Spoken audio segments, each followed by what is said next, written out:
One morning, on her way back from Butcher's, Sarah saw that a van full of furniture had stopped outside the empty house next door.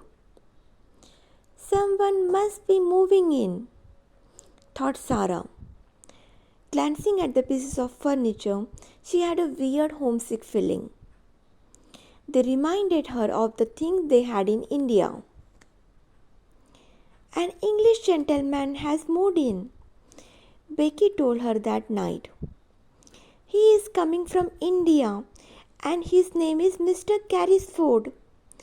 He is rich, but he has been very ill.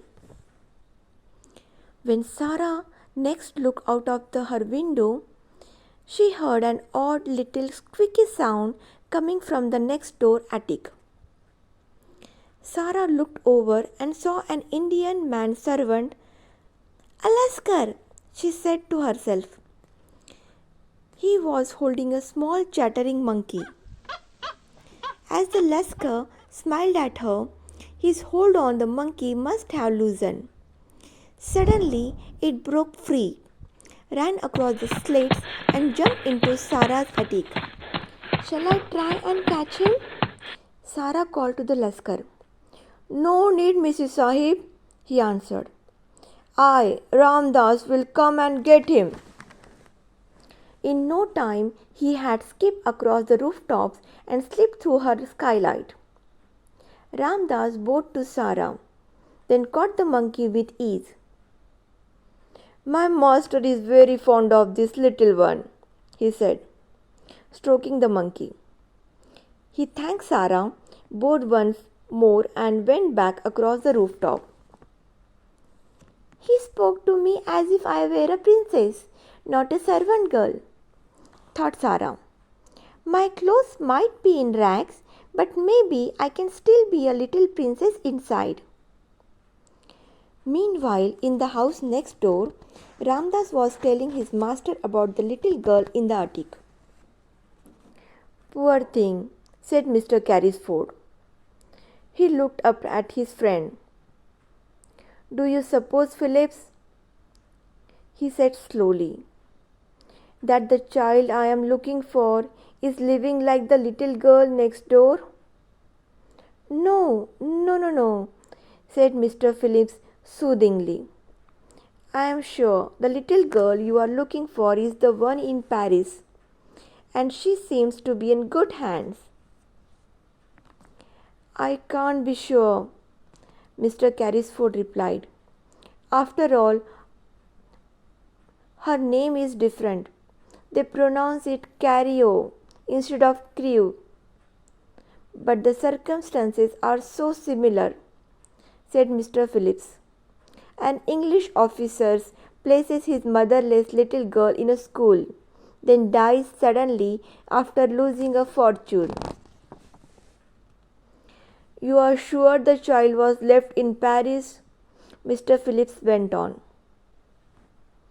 I am sure of nothing, said Mr. Carrisford.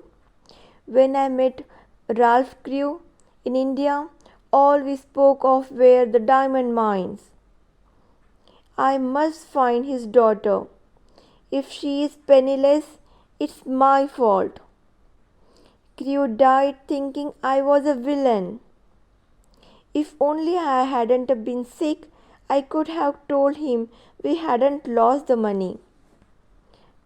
Try not to worry, said Mr. Phillips. I will leave for Paris tonight, and I will find his daughter. Mr. Carrisford turned to Ramdas. In the meanwhile, he said, let's do something for the little girl in the attic. That night, Ramdas slipped silently into Sarah's attic as she slept.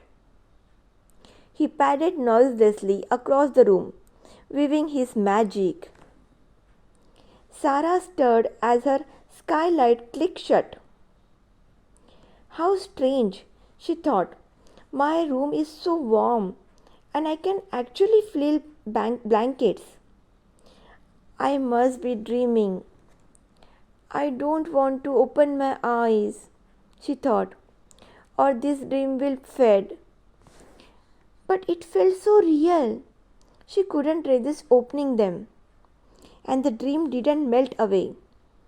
There was a blazing fire in her room, blankets and rugs, and a feast laid out on the table. It's magic, thought Sarah.